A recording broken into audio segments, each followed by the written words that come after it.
নেপাল সরকারের দুর্নীতির সংস্কৃতির অবসান ও যোগাযোগ মাধ্যম বন্ধের প্রতিবাদে হাজার হাজার বিক্ষুব্ধ তরুণ দেশটির নিউ বানেশ্বরে অবস্থিত পার্লামেন্ট ভবনে ঢুকে পড়েছে।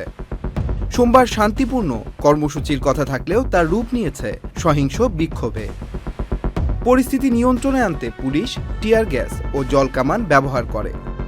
তারা পুলিশের ব্যারিকেড ভেঙে গেট টপকে সেখানে প্রবেশ করে। বিক্ষুব্ধ জনতা পুলিশের গার্ড হাউসেও উঠে পড়ে। এর পরপরই নিরাপত্তা বাহিনী টিয়ার গ্যাস ব্যবহার করে। পার্লামেন্ট ভবনে প্রবেশের চেষ্টা করা বিক্ষোভকারীদের সরাতে অভিযান চালাচ্ছে কর্তৃপক্ষ।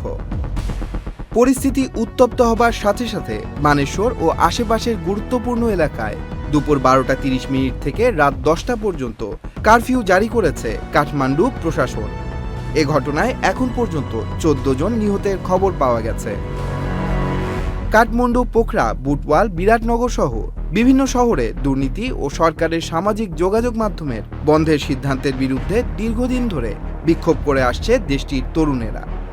গত শুক্রবার 5 সেপ্টেম্বর দেশটির ফেসবুক, ইউটিউব, এক্স সহ বেশ কয়েকটি সোশ্যাল মিডিয়া বন্ধের পর থেকে দেশটির তরুণ এবং জেনজিদের মাঝে বিক্ষোভ ছড়িয়ে পড়ে। জাতীয় সঙ্গীতের মাধ্যমে বিক্ষোভকারীরা প্রতিবাদ শুরু করে এবং তারা সামাজিক যোগাযোগ মাধ্যমে নিষেধাজ্ঞা ও দুর্নীতির বিরুদ্ধে স্লোগান দেয়। গত মাসে মন্ত্রিসভায় দেশটির সামাজিক যোগাযোগ মাধ্যম প্রতিষ্ঠানগুলোকে নেপালে প্রতিনিধি রাখা ও নিবন্ধনের ব্যবস্থা নিতে বলা হয়। অনলাইন জালিয়াতি ও অর্থ পাচার বৃদ্ধির কথা উল্লেখ করে সরকার জুলাই মাসে টেলিগ্রাম বন্ধ করে দেয়। গত বছরের সেপ্টেম্বরে সুপ্রিম কোর্টের আদেশের পর দেশটিতে এই সিদ্ধান্ত নেওয়া হয়। রবিবার এক বিবৃতিতে সরকার বলেছে তারা ভিন্ন ও মত প্রকাশের স্বাধীনতাকে সম্মান করে এবং তাদের সুরক্ষা ও নিরবিচ্ছিন্ন ব্যবহারের জন্য একটি পরিবেশ তৈরি করতে প্রতিশ্রুতিবদ্ধ।